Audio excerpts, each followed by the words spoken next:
So we're here to announce the show, introduce everyone, and let everyone know what we're about.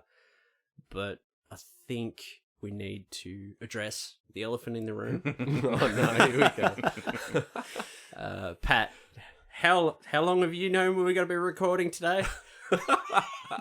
A long while. Months. Good 4 or 5 days. Yeah. You're particularly beardless today. Shiny. I Put shaved my it. sunnies on. Shaved it literally yesterday. I had an interview at the Examiner, so I thought I was pretty scruffy, and I thought, okay, I got to shave this. This is looking pretty bad. So This is the Bearded Geeks, not the Stubble know. Brothers. I know, and I've had it for like half a year. So Well, Patrick Brown's got another interview, so add that to the list of 400. Busy man. it's a picture story. I thought I better shave that thing off, but kind of regret that. So we're here to talk about this show. Yeah, It's pretty exciting. I'm keen. We're finally here. Yeah, It's only been like I'm all amped up. months of talking about it. But Yeah. I gotta say, you two guys have been the biggest soundboard for me, because you're my best mates, so it's not hard to Tell Yeah. me if it's terrible or... the constant like ringing and texting, and I did an audio test for a day today, and it sounds pretty good. I'm trying to play Battlefield. Yeah, I'm- Fuck off. 30 kills, 5 deaths. Piss off. But no, it's good.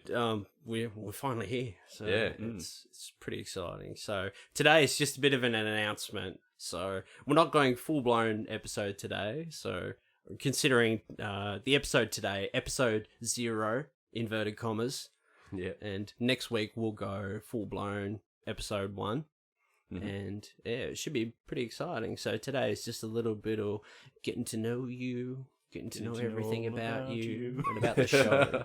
So yeah, let's do it. It's good. So my name is Brent. I'm the mastermind, I should say, rather, behind this show. But everyone just calls me Jags. So you can call me Jags. Hey, how are ya? And with me, my co-hosts, my regular co-hosts, I should say, until work or family interferes and they can't rock up. I've got the creator of Brown Fury, Mr. Bobby Baxter, Hello, that's me. artist and animator extraordinaire. Yep, that's me. Man. I draw poo. That's about it. And the man who needs no introduction, but he'll get one anyway. And This draws guy. no poo. Mr. Patrick Brown. Howdy. How are you, mate? I'm good. It's exciting. You excited? I am very excited. We just need to let everyone know that we're all a bit nervous, so we'll all have drinks in hand just to take the edge off today. It's a must. A Yeah, we're beverage. just going to have a quick sip. Ooh, get into it. There it goes. Thinking that one, Not mate. bad. It's good. So, every week, just letting everyone know, we're not critics. We don't claim to be critics whatsoever. We're just dudes with opinions like everyone else. I mean, the stuff we Opinions talk that no one else shares. I mean, the stuff we'll talk about every week, we always talk about when we get together, Yeah. around each other's places or down at the pub. So pretty much what you're going to get on this show every week is recorded pub talk from my second bedroom, which has been converted into a recording studio. We'll get the bar in here eventually. Yeah. It's just like when we're out and we're like, we need to record this. We're having a good chat. We're having a good conversation. Somebody record this on your phone. This needs to be recorded. So many times. But yeah, so every week we'll just do a bit of news at the top of the episode. We'll do the week's news and we'll do a topic. We'll do a topic every week. Why not? We'll pick something fun. Might announce it on Facebook a few days before, let everyone know. But everyone should know next week for our first episode, full-blown intros, intro music, weekly news. Our topic will be Guardians of the Galaxy Volume 2. And hopefully a little bit more facial hair for Patrick Brown. You're lucky it's an audio podcast, buddy. I like it when try my I'm filming We this. can Photoshop that in, don't worry. We'll get you to Photoshop that in. You can design your own beard how you want it. Even like Marvel shaved into the side. Just cut the logo out and stick it on your face. You're done. So why am I doing this podcast? I guess I'm just a big film nerd who loves talking about bloody movies. So I thought I started listening to podcasts last year, and I was like, you know what, I could do that. It's meant to be. Thanks, Pat. Honestly, I could do that. But you go through all those same thoughts and feelings. Like there are a million billion bloody podcasts out there that everyone listens to that probably already covers everything that we're going to. But you know, why is anyone going to listen to us? Well, you know, people come back for us, and it doesn't hurt. We have Patrick Brown on the show. So Patrick, give us all the insider knowledge about Avengers: Infinity War. I know nothing. No comment. Dave sitting there with a wide tap.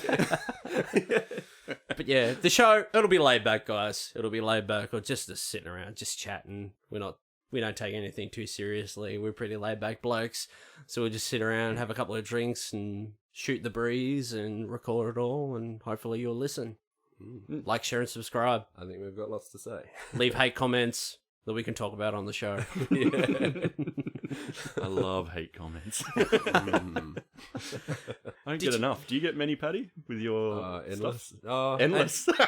Really? Yeah, the odd one here and there, but not heavy. See, I'm not high profile enough. People can't get angry about shit, like literal shit. That's what I draw.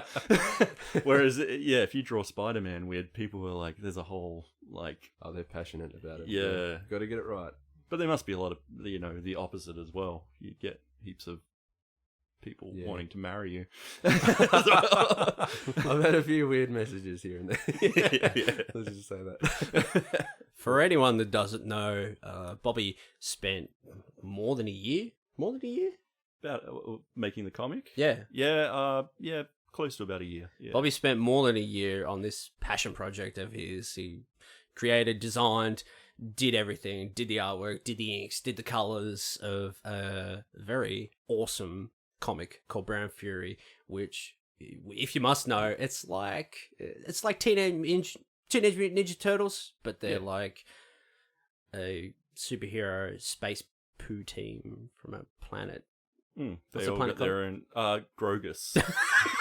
they're Grogans from the planet Grogus, and they've each got their own sort of flavor and texture and and smell, and they're just like unique abilities to gross the rest of the galaxy out, basically. Yeah, that's what I love about them. They're all so different in their own way. Very unique. They're all got their own character, like, strongly. Because I mean, when I first sort of drew them, they all kind of started coming out this. Sounds like a bad pun. They started coming out the same, and I was like, I need to switch things up here. I'm like, well, what would make it interesting? I'm like, okay, well, you got the big, huge, nuggety one. Like, you start thinking about the turds you actually have, and then you're like, okay, there's different colors and shapes and sizes. Of course. Yeah, so get a bit of diversity in there. So, and then that's where it started being really fun. Is like, the little Chip's like a little grog bog, and he's just like a tiny little nugget, but he's the most pungent and dangerous of the lot. Like a greenish tone. Yeah, that kind of green, brown, ugly. It was really hard to find a color that I liked that was also kind of disgusting for that character. How long do you spend on that? I mean, like, picking out the individual colors of the character, like fine-tuning those colors down to where you're happy, because they're all walking, talking pieces of shit. Yeah, it took me forever. Like, actually, the colors sort of came pretty quickly, because I just sort of had to, like, I spent months sort of drawing different variations of them and that kind of thing. And eventually I got to this point where I'm like, okay, I was doing the comic. I should preface this by saying we were going to New York Comic Con last year, October last year. Yeah. And at that point I was like, okay, I've got a deadline. I can't not take something with me. I've got to make something. So I sort of spent that year working towards that goal. But yeah, I got a few months down the track and went, okay, I just have to lock something down. Otherwise I'm gonna be a month out with nothing to do. So Empty-handed. yeah, Yeah, so, I mean, you don't want to fly to the other side of the world empty-handed. No. yeah, exactly. And I'm glad like it all came together. I got to meet some great people and Yeah. like, you know, there's guys at the Marvel offices now that own Brown Fury. Like, you know, it's pretty cool. So. And those like special moments, just seeing the look on those kids' faces when they bought your comic, and yeah. like they had no idea what it was, and then coming up to our table, picking it up, what is this? And then they just fell in love with it straight away. Yeah. I have to buy this. And Or they just threw it on the table and walked away like, oh, God, get away from me, you creep. It's a very polarizing kind of comic like that. Because you'd be best described as a cartoonist. So Yeah. obviously you're very inspired by, you know, Ren and Stimpy, Invader Zim, all those Nickelodeon type shows, Rocko's Modern Life, Little Monsters, you know, those kinds of shows. So it has a very colourful and that cartoony vibe, which is really cool. And I think it's really a benefit to set a book like that in space rather than on Earth, because in space, you know, they could fly to a different planet every book. And every planet's different. You know, it's like an episode of Rick and Morty, you know. That's exactly my thinking with it, was like, because I came up with the characters first, and then I was like, okay, where do they live? And like, the first thing you do is go, okay, they're on this, they live on Earth, and no one else on the planet is turds except for them. And I went, oh no, that's Ninja Turtles. And I'm like, okay, let's move away from that. And then I started going, okay, let's make a planet, and they live on this thing. And then I just got swamped by my own rules, like all these, like I you know, you have to create this one world, and everything has to work within that thing. And I went, you know, let's have them travel around. I mean, that's kind of what I loved about Guardians of the Galaxy when I watched that. Like, you know, it's being taken to another place, and you don't know anything about it, and that's exciting. And they meet all sorts of different characters. I'm like, that's kind of what I want to do. Yeah. Like almost like because I can have little stories that burst through, you know, throughout a big grand sweeping adventure sort of thing. And you recently did a one-page Brown Fury short for, what book was that? Strange Kids Club. Yeah, okay. Yeah, and they just had basically their theme for the new book coming out, I think, was sort of like 80s, early 90s horror movies and stuff. And I was like, okay, well, mine's a sci-fi. What can I do? And I'm like, okay, they're on a zombie planet. Yeah. So then, you know, just had the zombies sort of chasing them down. And even that one page, like, I've read it, I've seen it, I've seen the finished thing, and it's sick. It's awesome. Even it's only probably like 8 panels at the most. Yeah, but it's about that, bloody sick. It's so funny.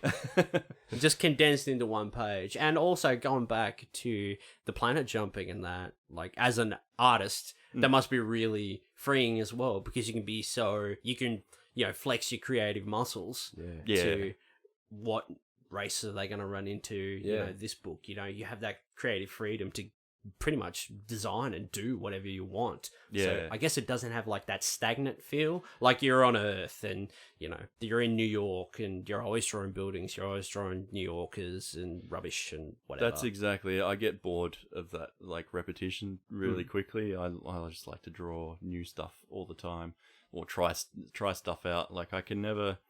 That's why I never went into sort of superheroes and stuff like that. Is I just get sick of doing the same sort of thing over and over and over. So that's why I sort of tend to work in the cartoony stuff, because I'm like, you can draw a hippo, but you can draw it like a million ways, sort of cartoon. Yeah. But if you're sort of on 2 legs with a tiny little umbrella, you know, in the rain. Yeah, exactly. Yeah. So you should have them like rock up on a planet that the race is, they're all made of like toilet paper, and then they're just like that. There's that clash. It's like their enemy. Toilet paper and poo. They enlist their buddies, like the sandpaper. It's one thing that's really funny that people might not know, or how would they, unless they know us. The 3 of us, we've known each other since we were 16, 17. Yeah. Like, we all met in college in year 11.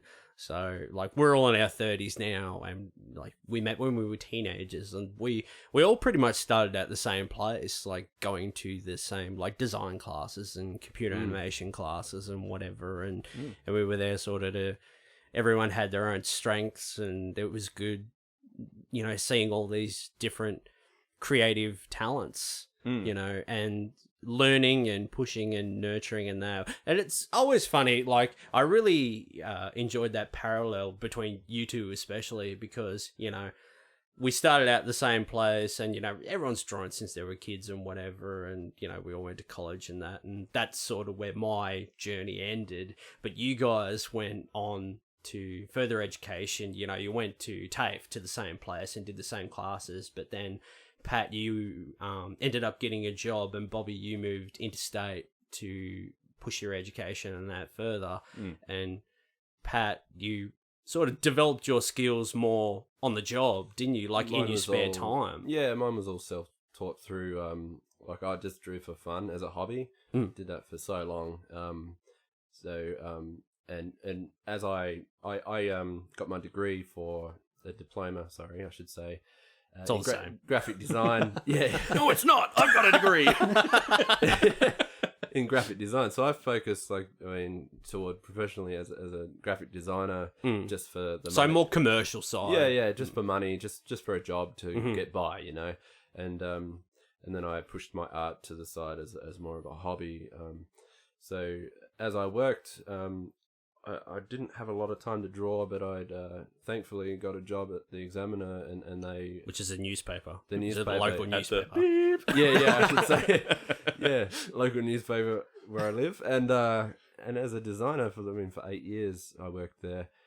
That whole time, especially in the earlier years, was where I would have... I don't know why, but there was so much free time. Like, I would have probably a good 5 or 6 hours in the day to do nothing. So you'd work like an 8-hour shift, but only have 3 hours of work. Exactly, and good thing you don't work here anymore. They actually say this. They're just like, what? Yeah. What? Yeah. But Didn't bring that up in the interview yesterday. I was amazed. And instead of going insane, I thought, I'm just going to use that time to draw, and I used it. And they actually had a graphics tablet there, which I'd never used before. So I thought, okay, I'm going to learn to use this thing. And this was way back in about 2004. And not 2004. It was actually 2007. And so I developed how to use that, tried to build a style, and it worked. And I was happy to share my work online. And DeviantArt mainly? Yeah, DeviantArt. I discovered DeviantArt there as well around that same time.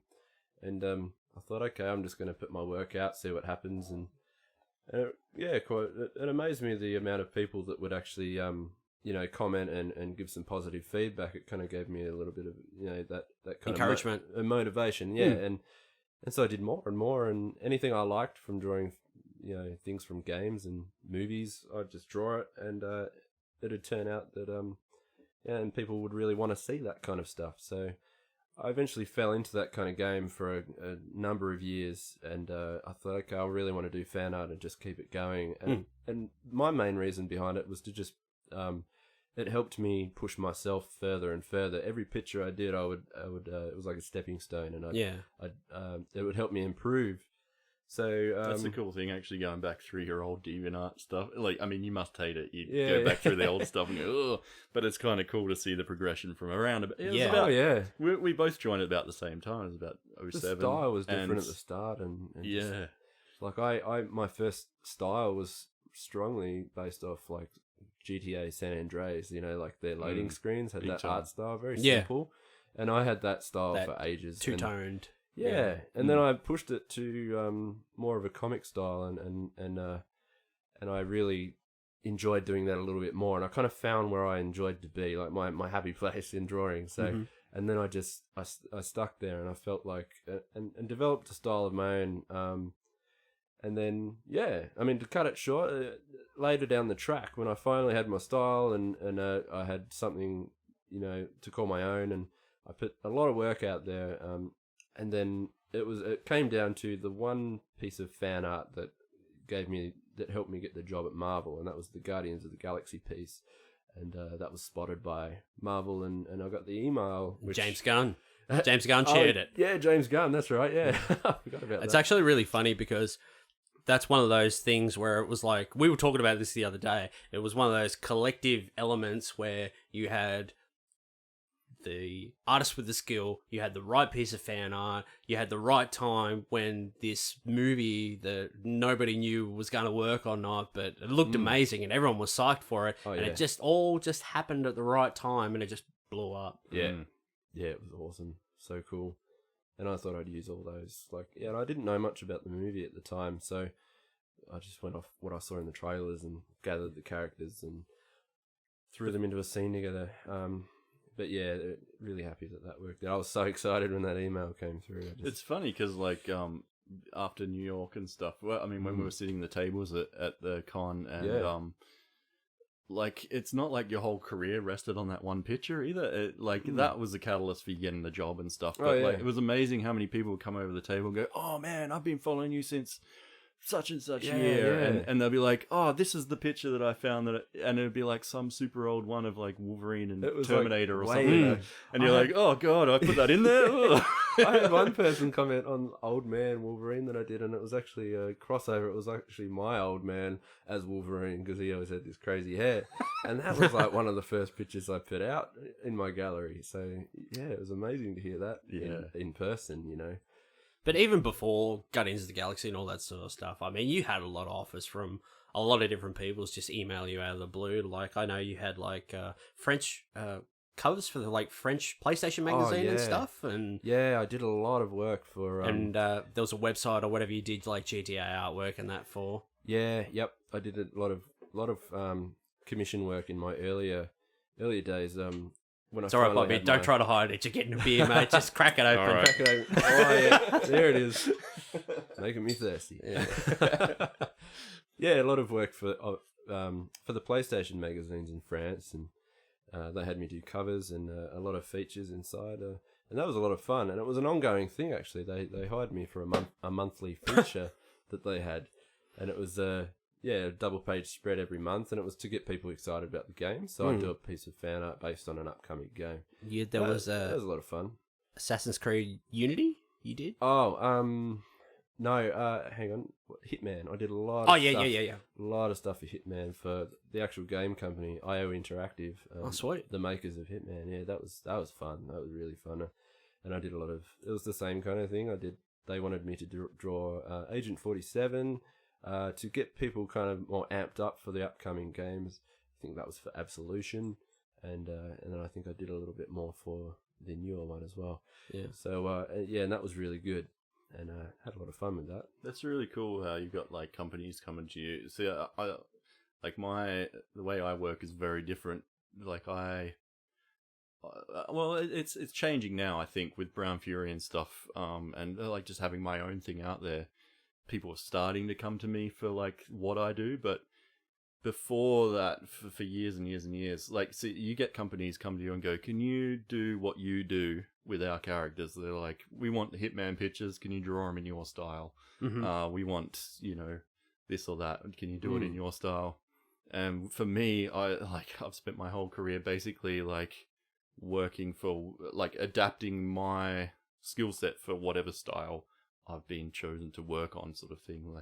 So animated series. I'm working on an animated series at the moment, and I've got to draw to their style basically, which luckily for me this time around is actually pretty close to the way that I draw anyway. So which helps, which is nice. It's not easy to get a job where you're actually hey, these guys, the designers actually draw very similar to what I do. That's crazy. And I had a similar thing with in my first year with Marvel, and they wanted me to do a character piece, but I had to stick to their classic style, and it was a very kind of 1980s or 90s kind of style character, that kind of which is very different for you. Yeah, like black shadows and all that kind cross-hatching of stuff. and cross-hatching, definitely all that kind of stuff, and so I had to do all of that for.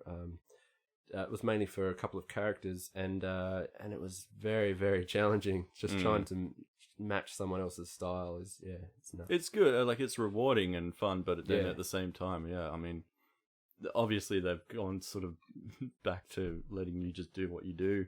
They probably just saw that your work's better when you when you do what you do, more passion and involved. Quicker and passion, more passion involved with it.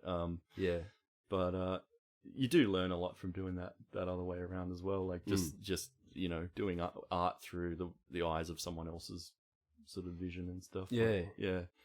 Would you ever go back to that kind of crosshatchy stuff, or did you hate it? Be honest. I wouldn't say I hated it. I just It was a challenge. it wasn't me. Yeah. It's more like it was challenging, and I did enjoy quite a bit of it, but it was the kind of thing that you're not going to stick with that style. So it's a one-off. You don't want to have to do it all the time. Yeah, you want to be yourself. You want to let yourself loose a bit. Be true to who you are. Yeah. Except when they throw the paychecks at you. Yep. So, Pat, for anyone that doesn't know, what sort of stuff do you do at Marvel? Me? So, yeah, from the very beginning, it's mostly always been promotional kind of work. The kind of things like that you might see on packaging of toys, products, and, Lunchboxes, posters, T-shirts. Yeah, everything. Supermarket aisles now. Supermarket aisles. Yeah, funny story.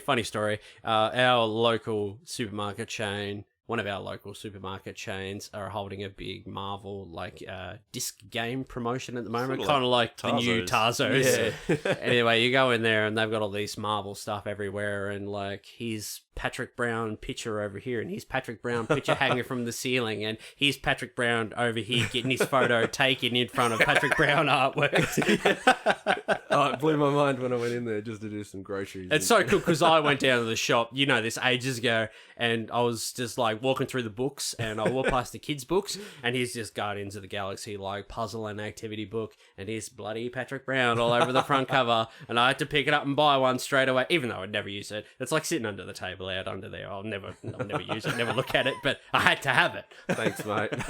No worries, buddy. I was lining those pockets of yours. So excited when I made my comic, and I'm like, I've got my book in 4 stores, 4 or 5 stores took my book, and then you walk into the supermarket, you're like, go away, Patrick.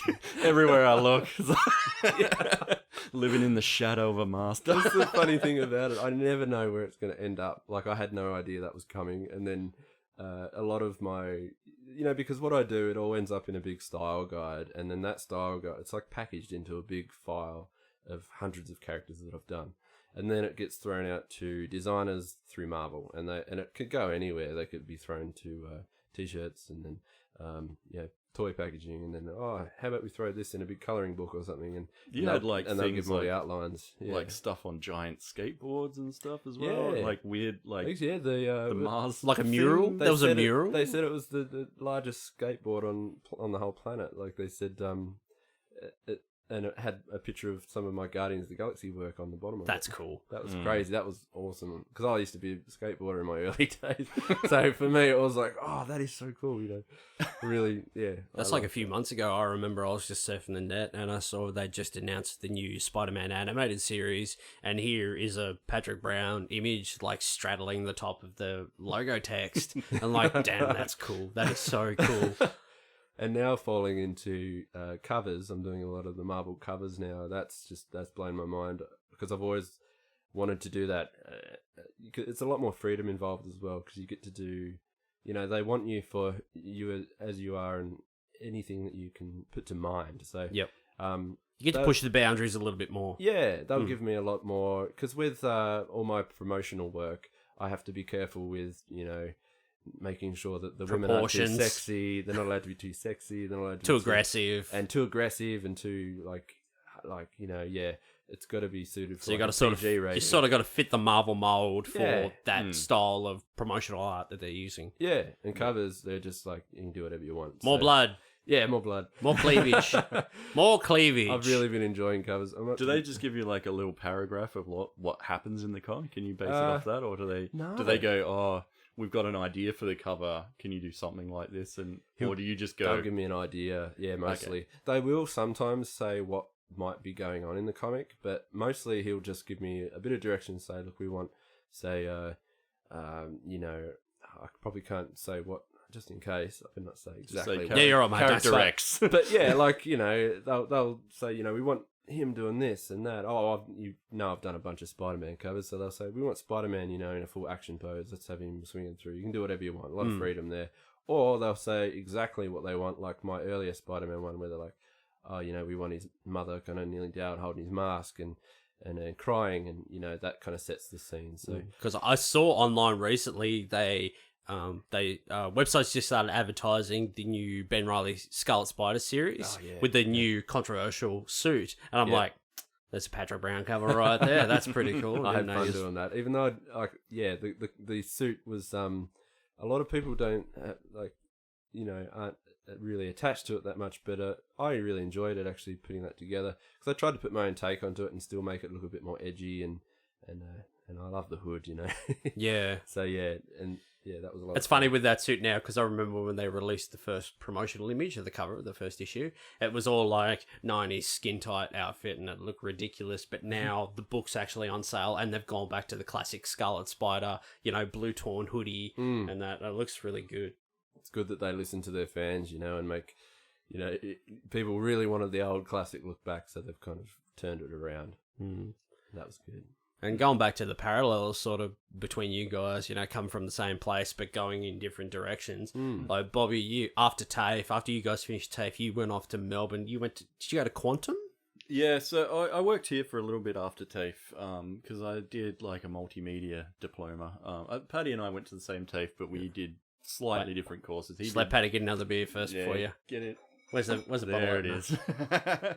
Oh, sorry. Down there on your side. There you go. So we both went to the same TAFE, but we're doing slightly different courses. He was doing graphic design, I was doing multimedia. So more back in like 2004, was it? Multimedia was like a different world. It was kind of like making those old web pages with flashy I GIFs. totally remember. I remember back to my first day of multimedia in college. Yeah. And they're like, what forms of multimedia would you do? And I'm like, CD covers? And he's like, yes, but on top of that, and then he just went off on this rant, and I'm like, I'm 16, man. What the bloody hell do I know? So anything that I learnt in that course is now completely redundant. Money well spent. But I mean, Tassie at the time too wasn't a booming place for like graphic design and multimedia work. I mean, hard to get a job. It probably still isn't now. I don't know. But I'm back. But yeah, so I spent a little while working for newspapers, doing graphic design, doing advertising and stuff like that, and wasn't really my kettle of fish at all. I mean, I kind of knew from being a kid up until then that I wanted to be a cartoonist. Like that's, I was the kid that drew in class. Yeah, absolutely. You always had a sketchbook and you're always just scribbling away. Yeah. So I was like, you know what? An opportunity came up, and I moved over to Melbourne, and I was like, okay, fresh start. I'm gonna maybe I'll try find a better graphic design place, or something where I'm not just cutting out cars for ads, sort of thing. And spent about 3 or 4 months looking for a job when I moved to Melbourne, and ended up in exactly the same job again. Oh, man. Like another newspaper doing crappy ads and and everything's twice as expensive in Melbourne. Yeah, exactly. The rent, oh man. Actually, the rent back then wasn't bad, but now it's terrible. But so I spent about a year there working in that job, and then I met Hayley, which is my wife now, and she at the time was quitting her job in another design thing as well. She was doing like baby products and stuff. Lovely woman. Big fan of Star Wars. Yeah. Oh yeah. And she was going back to uni to become an artist. She was just like, you know what, I'm not happy in this thing. I'm going to become an art, like a painter. And you look at that now and you go, oh, the career and money wise is not, it's not an amazing kind of path to set on, but it's something you have to do. I think like if you're like in that if your interests lie in that, then you can't not do that. So I was at the same crossroads, and I was like, you know what, I just hate what I'm doing too, and I want to go and draw cartoons, and she's gonna do it. So I watched her do it for about a year before I changed my mind, and then I was like, okay, all right, I'm in. So I went and studied animation at uni, and in Melbourne at Quantum, and that changed everything. Like I wouldn't say like it they taught me everything I know there. They just like I had a lot of skills before I even got there, but I think coming out the other end of uni was kind of like, okay, now I know where I have to go and what I have to get good at to like pursue this as a full-time career. And it gave me lots of connections to people as well. Like, I'm actually curious, like working for an animation studio, because, you know, if someone turns around to you and says, I work for an animation studio, they're like, okay, Disney, you know, but an animation studio in like under that umbrella of an animation business, do they dabble in a lot of different fields, or do they just sort of primarily focus on one particular? So like we do like 2D animation, and we just have like a storyboard department and a design department, and we just filter it. Is it sort of like that environment, or is there just sort of a lot of different areas you can sort of dip your toe in and learn lots of different things under that one roof? I think in Australia, it's a very different industry than what you see in America. Like, America's got these big... I mean, it's starting to change. That there's like the guys that made the is it Animal Logic and stuff. They made the Lego Movie and stuff. So you're starting to see those bigger companies starting to form here. But for the longest time, they've been just these kind of like dinky little, tiny little skeleton crews that when they work for years, then they land a show, and then they ramp up and they hire a bunch of animators and storyboard artists and stuff on, contracted for like a year, 18 months. Then the show ends, goes right back down to that skeleton crew of a few people, sort of thing. But generally they, in my experience, they kind of stick to their things. Stick to their like, guns. I worked mostly for 2D places. My degree was actually mostly in 3D animation and like video games and stuff. But we finished our degree in end of 2010. And by then, basically all the game studios in Melbourne shut down because of the financial crisis. Yeah. So I was like, yay, fresh new degree, no jobs. And but luckily for me, I was kind of always this cartoonist. So I just went, oh, you know what? I'll just start taking these kind of 2D jobs because, that's where my real passion lied. Anyway, I was good at 3D stuff, but it wasn't really my thing. So, jumped into the 2D side, and I found like there's a lot of room to move around. I think a lot of people freak out and they hear like you have to specialize in a thing. You have to be a great animator or a great storyboard artist or a great character designer. I'm like, screw that. I'll just be good at all, at all of it. That's the thing. And then I can stay employed. I just stay employed because I can just pick up all these skills. You've got animation. You can do a lot of 2D animation. Yeah, so you can do like 2D, 3D, storyboards on like every level, like coloring, inking, penciling, and you can create your own story. You've got skills in everything. It's crazy. Jack of all trades and master of none. I'm trying to like rein that in now though, because like it can get stressful. You get an email from someone and they're like, oh, do you want to do this 3D job? And I'm like, I haven't touched 3D in like 4 or 5 years. Okay, let's jump in the deep end, and then fire up the software and everything's in a different space than it was last time. Like, upgraded about 6 levels. So I'm going grey quicker than I probably should, but so I'm trying to rein that in and maybe start to... I think that's where the comic thing came in. I'm like, if I write and create my own comic, then I've got my own project, and like creating that kind of world for myself to like divert all the work towards, kind of thing. Sort of like what you've done. Like you as soon as you worked out your style and created it, then people started coming to you for what you do, and I think that's where I want to move into, because I'm getting too old to run around town like jumping between all the jobs. I think that's the same here with like me with this show. Like I just had to find something that I wanted to do, that I wanted to pursue, and here I am sitting here, microphone in front of me. I spent a small fortune, I put it together, and I'm just like, now this is like, I go to work during the day, and in my spare time this is like all I think about, aside from my girlfriend. No, it's awesome though, because I mean we've sort of known each other for forever, and I could always see too bloody long. There was something there that you are a creative dude. I mean, that's how we all met, was in graphic design classes and stuff. Like, if anything, I could have pictured you when we all got together Paddy was this kind of like dark horse artist in the corner in his Eminem. Little shadow with his speakers on, playing Eminem, drawing like Tommy Vercetti, listening to DMX, drawing DMX, GTA, and like he was just this like golden child of awesomeness in the corner, but like just like this guy's so mysterious in the corner, he's so good. Yeah, what's his secret? How does he do it? And I was this kind of shy guy too. I'd be sitting on my side, just going like, "Oh man, we all were." Yeah, but you were the kind of like the gel. I see you as like the creative director of the classroom. I'm the glue that holds this guy together. You walk around to the back and just be like, "How we met." Oh yeah. Do you remember how we met? Patrick and I met. We were sitting in computer class. We ended up sitting next to each other, and Patrick had taken notice of me previously because I had a Spider-Man wallpaper on my computer. Spider-Man. And he's like, "Oh, Spider-Man. He likes Spider-Man. He must be a cool guy."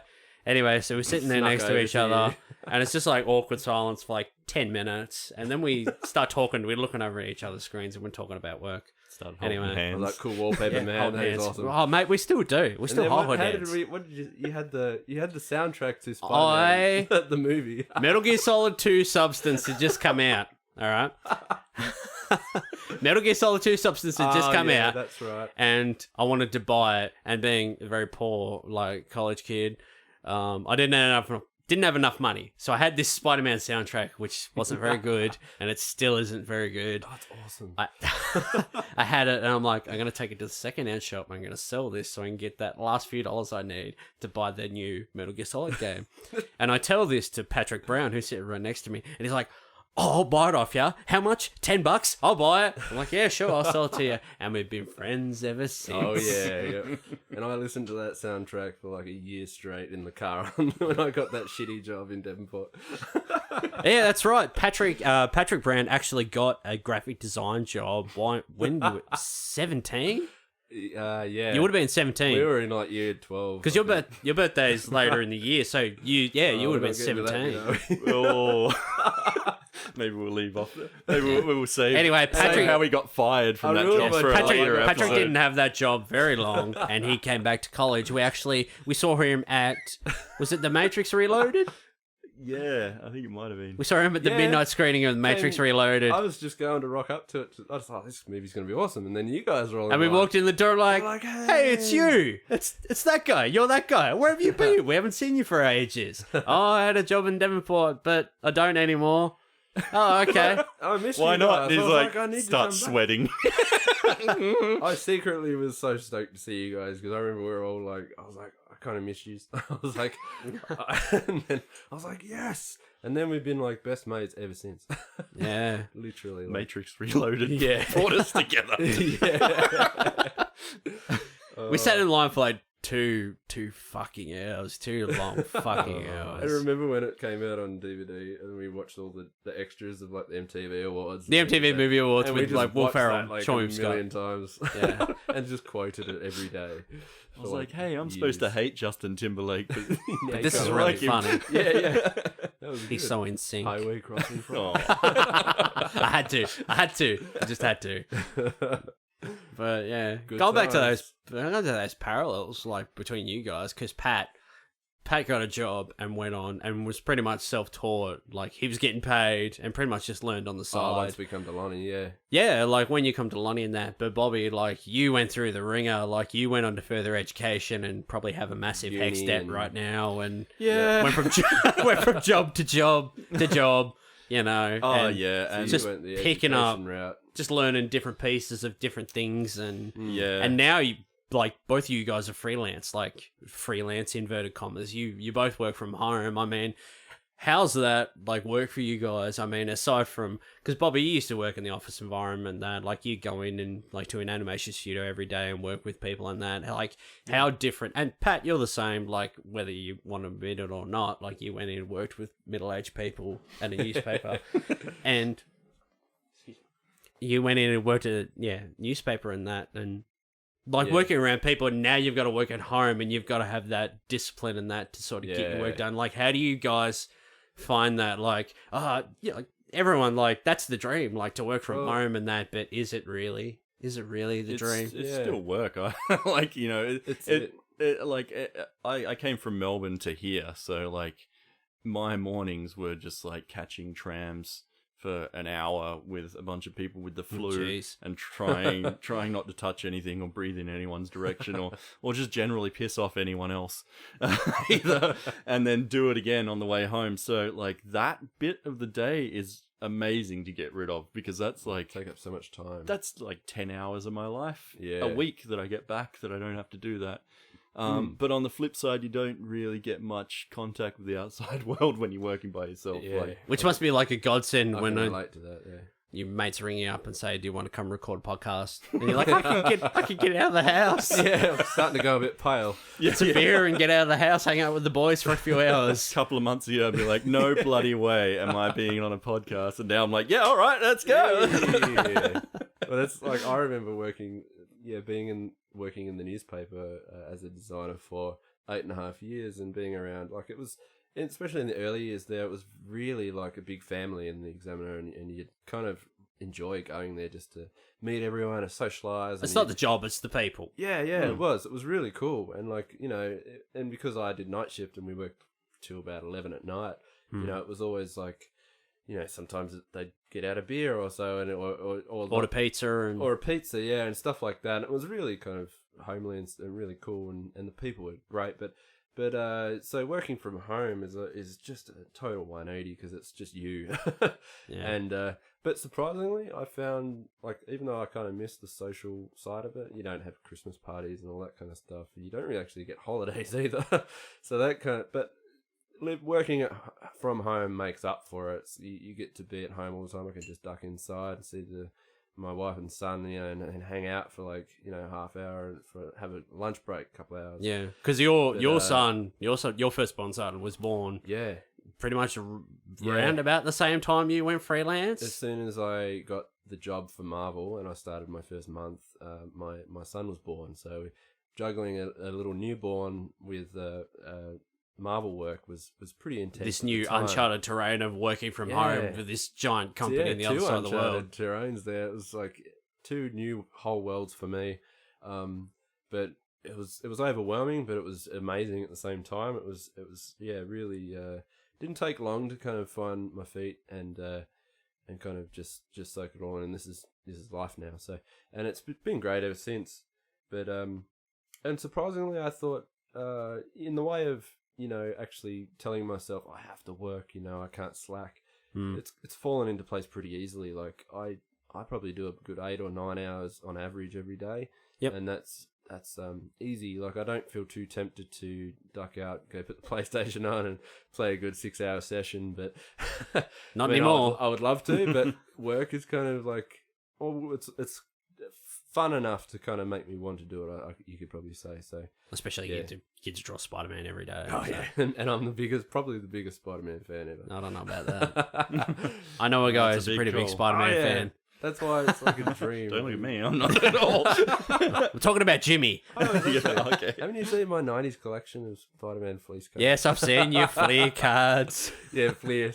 They're pretty good. That was actually one of the better trading card sets of the 90s. Yeah, they're awesome. The 96 Fleer run. Ooh, we better trade. You've got the whole set. You don't have to trade anything. I'm missing Mine's 4. like this kind of haggard, like, you know, half-interested 8-year-old version of... Yeah, like, you probably had in your pocket for like weeks on end. Yeah, exactly. You wouldn't be interested in trading some basketball cards for it it? in your little Velcro wallet for a while. Yeah, no, they're good. I love them. That was a really good set. That's a really good I trading don't think card they're actually set. worth that much either these days. The sentimental value is enough through the roof. Yeah. I thought they'd be worth, like, I don't know why, but I thought, I've had it for like 15, 20 years. They still do those cards and stuff, don't they? Yeah, trading cards are the big thing anymore because everyone's got phones. Who wants to pull their folder out and look at their collection of trading cards when they can, you know, just watch Google YouTube image on their search. phone? Yeah. Watch, you know, reaction videos. While we're at it, I fucking hate reaction videos. I fucking hate them. Oh, yeah, they're pretty I terrible. hate watching a video of someone watching a minute and a half trailer. I hope hate someone it. out there makes a reaction video to that statement. Yes. And then we can do a it, reaction do it. to yours, to their reaction. It's like the only reaction videos I liked was the Game of Thrones ones because you get to see what everyone's like. You know, That's you a watch bloody the good show. episode and you're like, holy crap, you know what that feels like, and then you watch. You know, I'd found that quite interesting. But that's it. The rest it's like of it. reaction inception. I don't. Yeah. I don't mind the odd like kids react to Metallica or something. Like Yeah. They go, "Oh my god!" Or like, Or how do you sounds so press terrible. this button? or like seniors play GTA 5. Oh yeah, actually that's pretty good. I've seen the granny one. We've totally 180'd on your original statement now. What about So- the Big Lebowski? We went and seen that screening. The other We night. did. That was Yeah, unreal. we can talk about that. Recently, in our little town we live, there's one cinema. It's a Yeah. chain cinema, and you know they show the popular movies and the kids' movies that'll In our make the little money. Village. Village, Yeah, Cinemas. village Cinema. cinema. But I'm not going to go see Guardians now because they're going to hear this and ban me. But no, we have a theater on the other side of town, which was built in the 30s, and I think it closed in the late 60s. And it's been like an op shop has rented it out, like a Vinnie's has rented it out for like the last God knows how long. Since, yeah. But like, yeah, this very cool group of people have just bought it, and they're renovating it out. And Star Theatre. yeah, the Star Theatre in Invermay. And over Easter, they had like a pre-renovation sale where they showed, you know, they had live music and food and like beer tasting and whiskey and all that sort of stuff, or you know, sort of Tassie local sort of stuff and that. But they also showed a bunch of movies and that, you know, they showed Spirited Away, Strictly Ballroom, Charlie's Country. But they also showed The Big Lebowski on the Sunday night, and we all went, like the three of us and Bob's brother and like another mutual friend and that of ours, and we all went, and the cinema was just like, it had been gutted. There were like exposed beams and that where they're building, and they had this makeshift screen and that put up. It was and actually in better condition than I imagined. yeah, I thought so too. It was really cool. I was expecting a fucking bed sheet and like a projector. Honestly, I thought the same, but I was pleasantly in surprised. someone's backyard. Yeah, and some like little dude up the back with a DVD player like play. But it was really cool. It was actually really felt cool. like a real theater. Yeah. It was all like the seating was They had great. seating in that another theatre here in town, my stage theatre, the Princess Theatre. They were renovated a few years ago, and all their old seating was taken out. And the folks that own the Star Theatre, they've bought it and they've just installed it and that there. So we're all sitting in like this, you know, all this seating that has all this history that's come from the other side of town. And there was like no carpet or anything, and they had just like little battery candles and that set up on the stairs and Yeah, that. they were But like, I gotta say, it's probably one of the best cinema experiences I've ever had. What made it for me was rocking up and they had White Russians serving for the movie. You know, we're watching The Big Lebowski. His signature drink is Which White you'd never Russian. seen. His I- signature drink that I. No, I saw it. I haven't Years seen ago. it Years for ago. like 15 years. Yeah. But yeah, they. But and the fact that you could even have to bring an alcoholic beverage into the cinema. I said to the while lady- you're watching, and go get another if you want. Mm. That was great, and it set the mood. It really did. It Because just, we got our drinks, like we'd order drinks, and we just like been called over, and I grabbed them.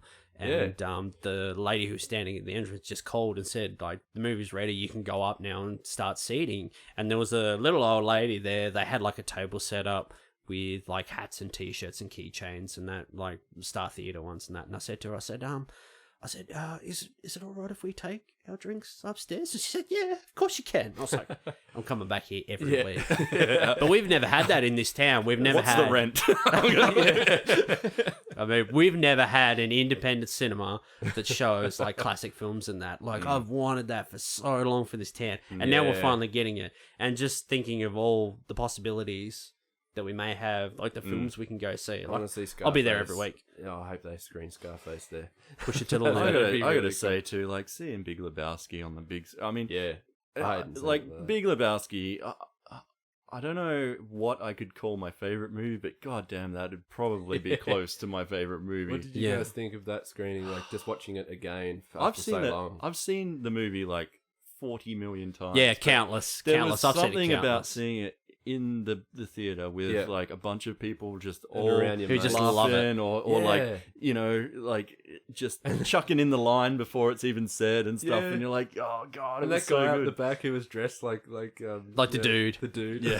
It's funny too because we had people behind us, like you can hear people behind us talking that like they'd never seen the movie. They're like, "Oh, is this gonna end up being like this?" She saw saying to her husband, and you're like, "This is really cool that they're experiencing this movie for the first time in a cinema." And it was just such a good feeling, like going to a cinema with like-minded people that all enjoy something, that everyone's laughing, everyone's quoting the movie in their chairs, and no one cares. It's not like going to a chain cinema. Pat and I, we had a bad experience. Oh, geez, what was it, about 4 or 5 weeks ago when we went to see Kong, Skull Island? Oh, Kong, yep. And there was these like young pack of idiots, like a couple of rows down in front of us, and they were just talking and hooting and hollering on the their whole phones bloody time on their phones and being idiots. And if you're listening to this, We're trying to watch the yeah. Screw you guys. We're trying to watch this movie, and then yeah, these like I'm guys trying are to just enjoy this talking movie. out Like I loud. paid nearly fucking $20 to go see this movie. And then there was this one bloody legend. He just stood up and went off, and I'm He halfway. was huge too. He was a big guy. Got up. He's like, "If you guys don't shut the fuck up, I'm gonna come over there." And He's like, "Stop your fucking smiling." Yeah. He's like, "You want come here? I'll And he come was- over there and knock that smile off your face." and he was ready. He was like, his body was ready to destroy. His pecs were poking out. I I was can- like, he's Pat noticed his pecs. I can just obviously. picture you guys like looking over and going, I was a bit scared myself. I kind of just crouched in my chair a little bit more. We were like, say they anything. seen you. We were like, they seen you sitting there. Like, somebody should really say something to those young ruffians over there. Especially since he was in like the row in front, just up a bit. Yeah, but no, that was bad. But Lebowski, man, that was so good. Like, yeah. if So- they have screenings like that later on, like Shawshank, Alien, Oh yeah. you know, anything like that Oh man, yeah. to go see, I need I'll be to- there every week. Where's the Big Lebowski for you now, Patty? That's what I want to know. Oh, 'Cause yeah. you were like Brett and I. We love the shit out of the movie. We were elbowing each other and quoting it the whole quoted time. like the whole Yeah, you freaking guys thing. knew everything We were just like, about it. oh no! Before it even happened. Who the I'm fuck like, are the Canutes?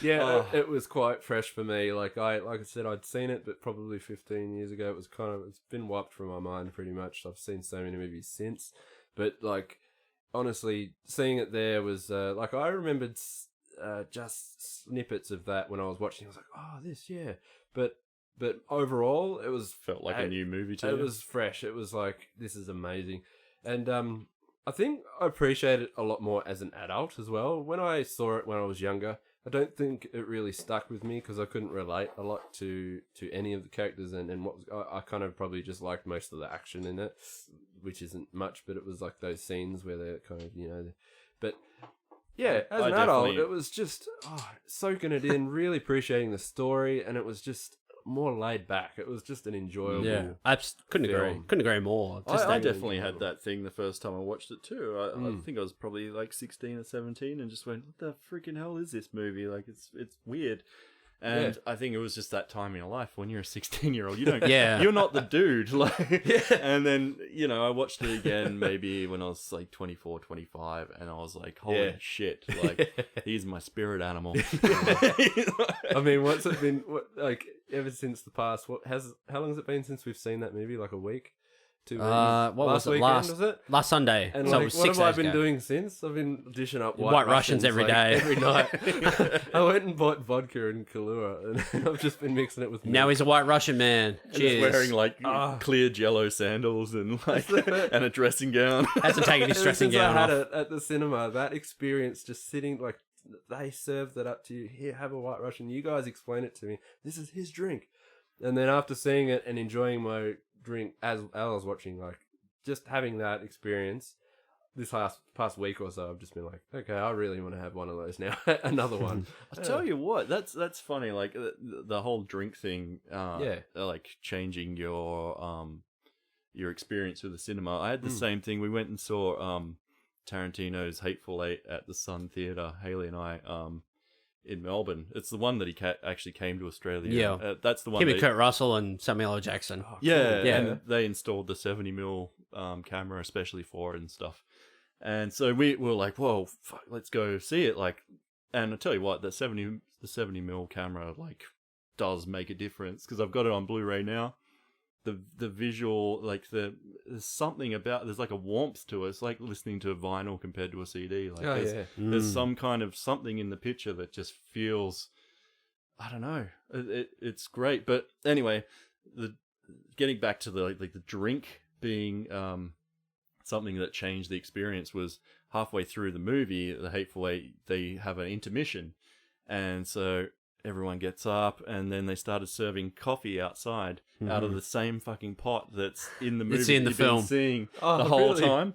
So, and then like we're like, oh hell yeah, let's get into it. So like drinking away and whatever, and sit back down with this nice hot coffee. Like, this is fucking perfect. And I start the movie up again, and then it's like Tarantino's little monologue thing where he like narration. Yeah, he like comes back in and tells you like what's happening, and then he goes like, someone's poisoned the coffee, and I was mid like full mouthful of coffee when he said that, and I almost spat it out. I was like, oh shit, in the zone. It's out of the same fucking jug. It's like you're a part of the movie. Yeah, and I'll never forget that. Like, that was actually one of my favorite ever like movie going experiences. Yeah.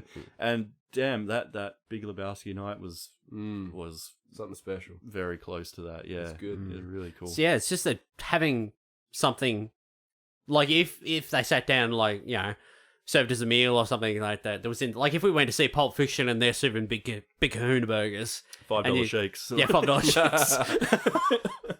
And you sit there and you're having a $5 shake and a big Kahuna burger while you're watching it. That would, you know, it's funny. Yeah. Perception. We were talking to perception earlier today. Oh yeah, you know, that's right. Yeah, and how perception changes your experiences and that, you know, for good or bad. It's quite amazing how movies affect you. Like they really do transfer something across.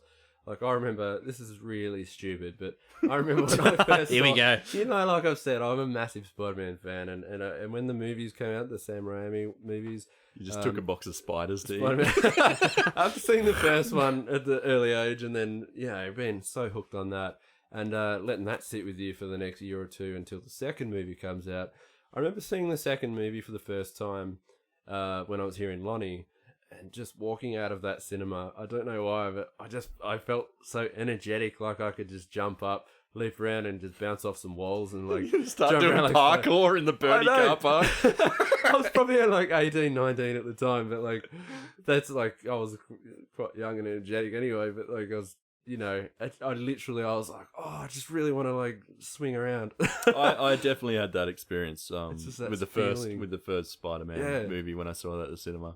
I was like... It makes you feel powerful or something. Yeah, yeah. I was like, oh, I could swing around. Yeah. I'd probably watch it again now, and like, all that magic's kind of gone after 10, 15, almost 20 years. The special effects worn off on you. You sort of like... I find that, like... Yeah, movies like that don't wow me anywhere near as what they used to when I was, you know... It's harder to... Yeah, after seeing so many, it's harder to kind of grip to the... Like... I was talking about it the other week, I think, with you, Brent, and I was saying how... I can't remember what movie it was, but it was basically talking about how, you know, if only I saw that movie when I was, like, 17. Like, it was one of those movies that had all those massive special effects. I can't remember which one. But I can't remember. Big budget one. I think it was Doctor Strange, actually. I think I was talking to you about it. Sorry, yeah, Doctor Strange. Oh, yeah. But if I had seen that when I was younger, I would have thought that was the best movie ever. Like, amazing. But after now, it's just in seeing so many of those kind of things, and a lot of movies that are very similar, and the way they tried to do the whole, you know, everything's coming to an end, but hero saves the day. It was hard to kind of. I feel bad because like I was talking to another mate of mine about it, and he was, you know, he liked the movie, he really enjoyed it and stuff, and I was just like, I don't know, it just didn't do anything for me, and he's just like, well, maybe you're just desensitized, and I'm like, maybe I am, like, you know, like it must be an awesome time at the moment to be a little kid, like you've absolutely got, like the world of superhero movies that are just shiny and awesome and amazing. Even being 17 now and watching it, you'd love it, I reckon. Like, say you were 10 and you watched all these movies and stuff. By the time you're 20, you feel the same thing. Like, well, now, like, how do they go from there? Like, where do these movies get bigger? This is why I find it's a little unfortunate that a lot of movies, they feel like they have to kind of beat everything else, you know, and they lose that real kind of, you know, the essence that it should be. Whereas everyone's, like, the big budget ones I'm talking about, like Marvel, DC, anything, they've got to try and, let's just, the world's coming to an end. Oh, the galaxy's going to get destroyed, and they have to do the big beam of light coming through the sky, destroying everything. And, you know, that's the case for a lot of, like, endless amount of movies these days. It just seems like everyone's trying to outdo everyone else when, you know, and then they should do those smaller ones that are more focused on, and they're more personal, you know. It's funny you should say that, because the movie that did that for me, like, I'm bloody over all these world destruction movies.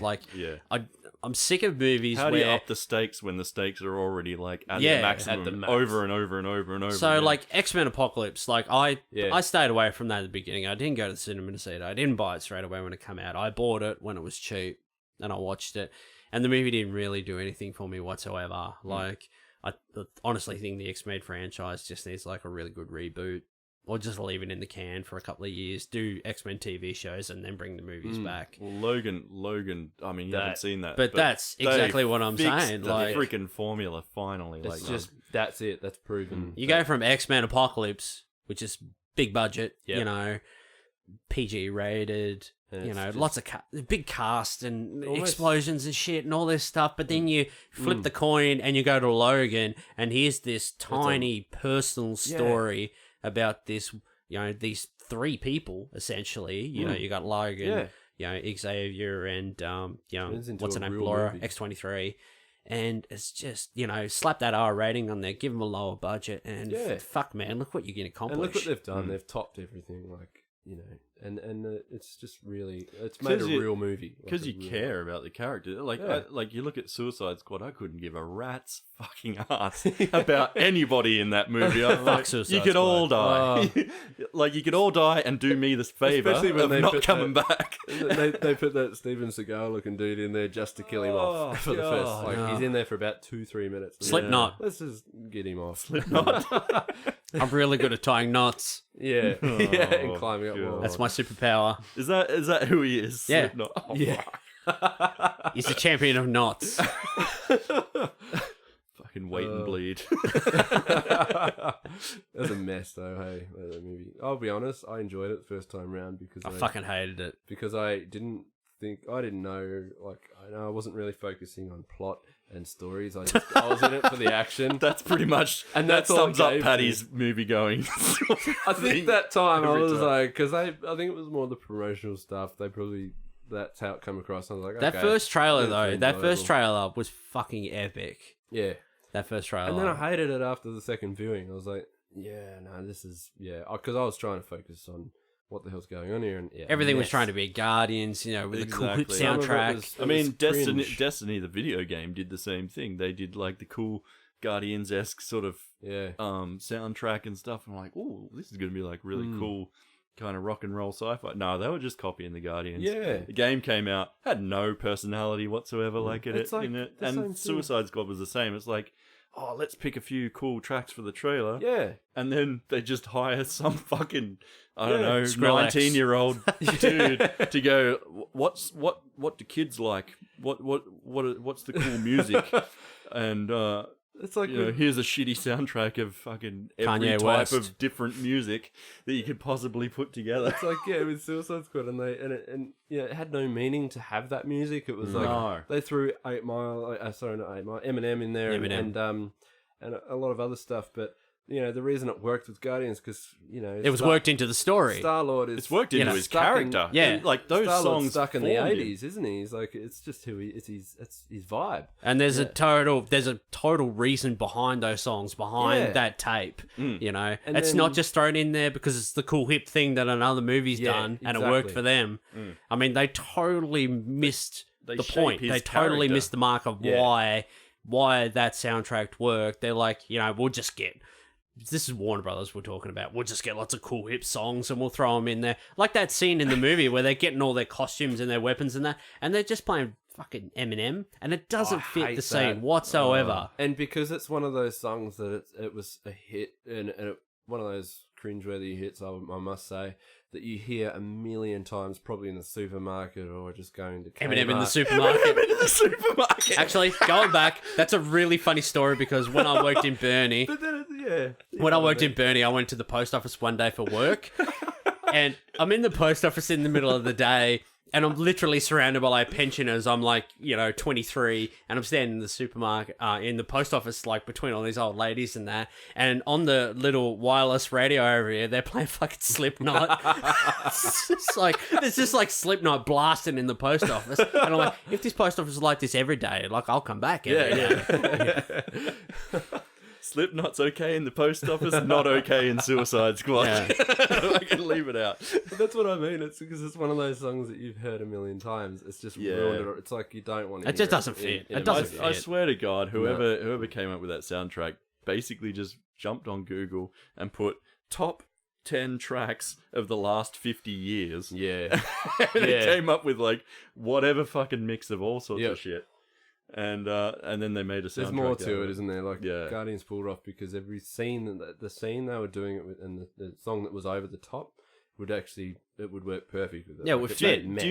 Do you know who was behind that soundtrack for Guardians? I'm pretty sure it was just James Gunn because he's the one who wrote the script. Yeah. And he went through and he like personally selected like every track. Like that's the reason. Like it was integral to the film. It was integral to the script. It's not like they just made the film and then like, right, now we've got to churn out a soundtrack. So let's just, he's from the 80s or whatever. So we'll just grab all these bloody songs from the late 70s and 80s. And it we'll sounded throw them like somebody's personal collection of this is the ultimate shit that I am into, kind of thing from that era. I'm really pumped for this second movie. I am so hyped.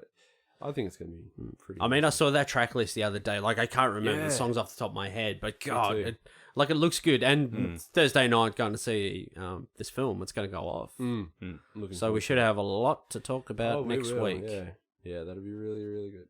Okay. Apparently, we might have a lot to bag out, but no. I think based off the first movie, like that. Actually, that was the first superhero movie in years that I went and saw at the cinema. That actually, I walked out and went, "Yes, you fucking did it." There's a few little like I'll go on the record to say, and I know you guys are probably the opposite of this, but I fucking hate the way that Marvel and DC and everyone, all these comic book companies try and tie every movie and thing into one thing. It's like, doesn't matter to me. Yeah. Tell a good story. I don't give a shit if Captain fucking America or Planet or whatever the hell your name is comes into the movie and does or like Samuel L. Jackson rocks up at the end of the movie. Like, go away. Tell a good story. That's all I care about. And Guardians was almost that. It just had a few like little things, but just being able to be like out in the galaxy and experiencing new kind of thing, it goes all the way back to the comic thing. It's just like, getting to see new life and new civilizations. To boldly go. No one has gone before.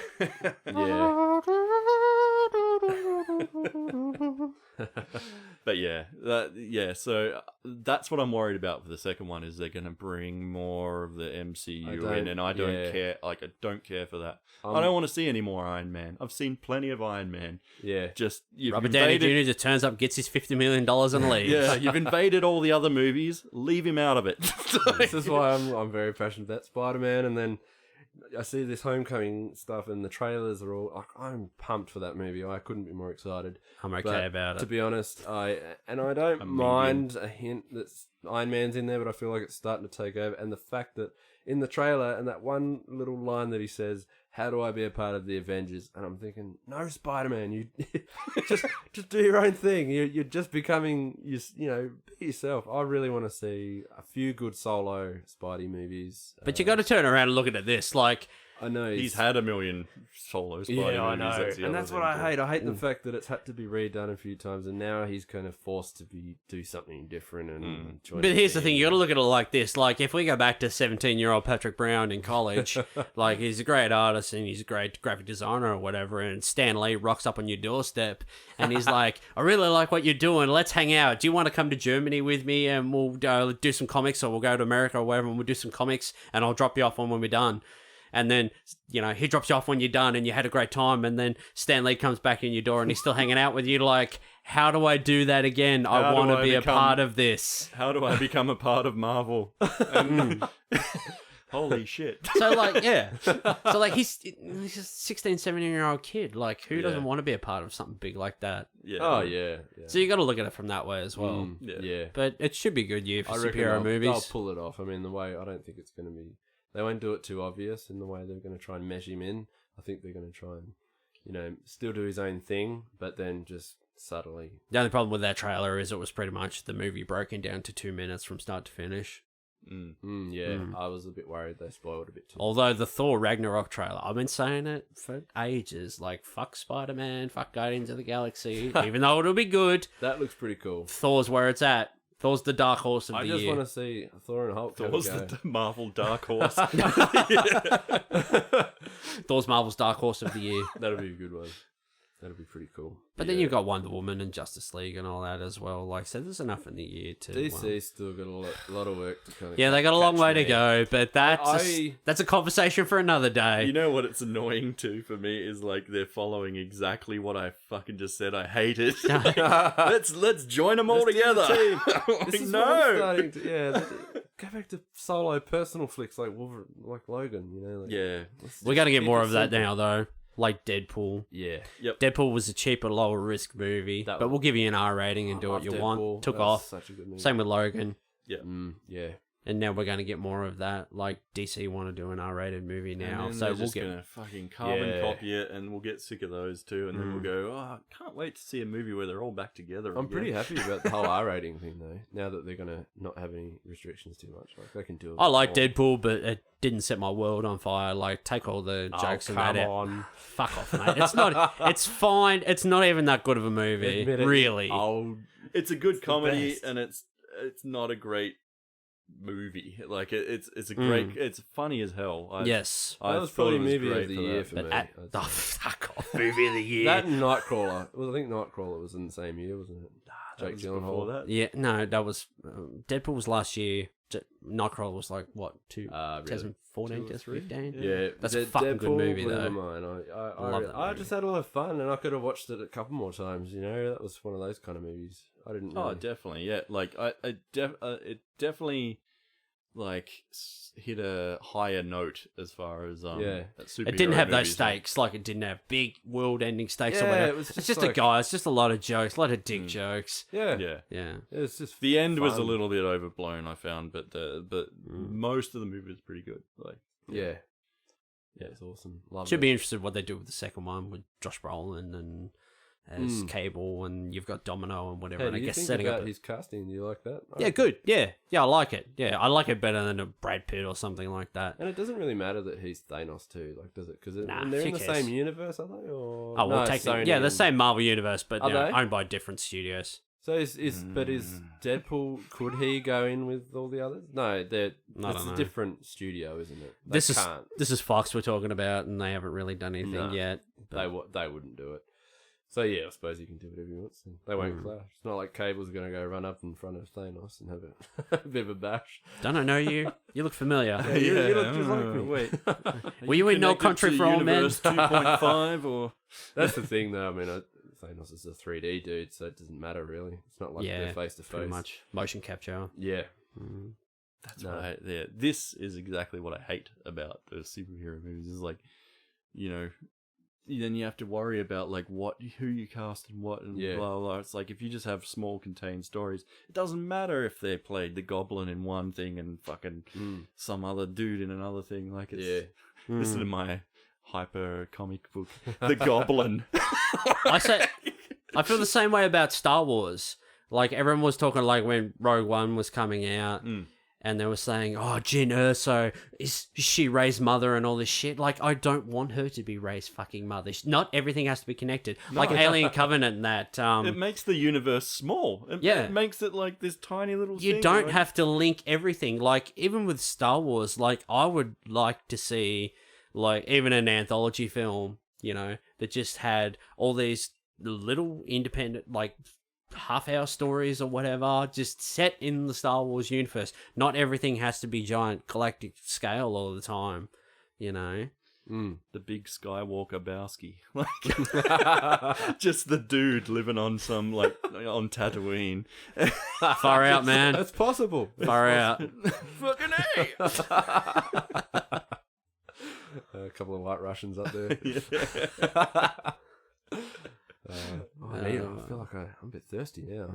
Ooh, what can I get for you? I've got One of those mountain goats sound pretty good. Ooh, how about you? Oh, yeah, you're empty Oh, too, yeah, bro. I'll have another one. It's Yeah. craft. Thanks, man. Beautiful. Thanks, pal. Hear that? No, I got one. Just break. Anyway, I think that'll probably do it for this week. So, just to everyone, we'll just say thanks very much. Thanks for listening. If you do listen, like, share, subscribe, tell your friends. Get on it. Hate mail. Hate mail. Yeah, leave us hateful we'll take comments. We'll read them out. Yep. But yeah, you can expect more of this. But yeah, next week we'll go full tilt boogie. We'll have intro music and everything, and we'll cover the news for the week, and we'll be here talking about Guardians of the Galaxy Volume 2. So we may get spoilery depending on who in the room has and hasn't seen it. I'll definitely have seen it. I'm gonna watch it like first day. I Are think. you going, Bobby? Oh, let's do a date. Let's do it. do it. Mandate. Well, I'm already taking I'll sit in the the little middle, woman. hold hands. Yeah. So if you, all right, we can work it out. I've just got to talk to my girlfriend. Actually, Hales will be definitely in for that too. She's All right, triple date. I'll get the wife in too. Triple date. Ooh. Yeah. Ooh, look out. 6-way. There you go. Hey. But yeah, next week, Guardians of the Galaxy Volume 2, Beauty Geeks Episode 1. Yeah, we'll rock it. Let's have do a few it. drinks. More of this laid-back casual talk, which you've experienced today. I'm sure we'll have a lot to say about the Well, movie. let's say. Pat will have a lot to say. Oh, I didn't like. Tell me about your insider knowledge about Guardians of the Galaxy Volume 2, Pat. What did you know that everyone else didn't know? Exclusive. You heard it here first. I may or may not have some. You know nothing, Patrick Brown. So yeah, well, this is it. This has been the announcement and discussion. So yeah, this has been a long we'll time have coming. nothing left to talk about. We're done. We could have kept going, but One and done. one and done. Till next week. See you later. And Anyway. maybe Patty will have some more facial hair by then. Let's see. Maybe. I'm trying. So yeah, thanks to, I gotta say, just shout out to everyone who helped put the show together.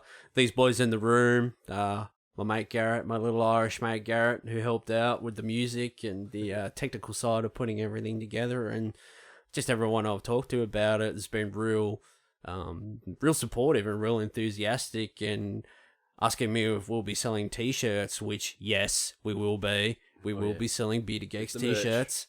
The merch. So Beard yeah. extender. Yeah, The front of the shirt is just a beard. So Pat, if anyone's interested, Great idea. they want to check out your work, where can they find you online? Me, patrickbrownart.com. You could find my website. Have a look in the gallery. Other than that, you can find me on my Facebook page, which is also Artwork of Patrick Brown. Patrick Brown Art. Oh, I just ruined it. What was it again? Patrick Brown Art. Okay. And Bobby, if anybody wants to buy a copy of Brown Fury issue 1, Go to www.bobbybaxter.com. It'll be on the front page. Just buy it up and Bobby might even sign it for you. yeah. Oh, well, yeah. Every copy I sign. So Hey, you know, you haven't signed mine yet. grubby little fingers will be on the. Mine's the sitting front out there. You page. haven't signed. Come on. And yeah, I guess what else have I got? I've got Bobby Baxter cartoons either on Facebook or Instagram. You can find me. Instagram. Yep. And there's, you know, if you search Tumblr, you'll find me as well. I'm out there on all the social media things, so you know, Yep. have a look around. Then you can find us looking for the Bearded Geeks on Facebook. You can just look for our logo if you've seen it. We're also we're on YouTube. By the time this video goes up, you'll be able to find us because YouTube's really weird. You can't actually search a channel until you've had like 3 videos up. So anyway, I'll share the fuck out No of this wonder on my Facebook. videos aren't getting seen. Get around it. We've only got 2. So thanks, boys, and thanks very much, everyone, for listening, and we'll see you all next week. Bye. Bye. Hey! Hey, we're out of here.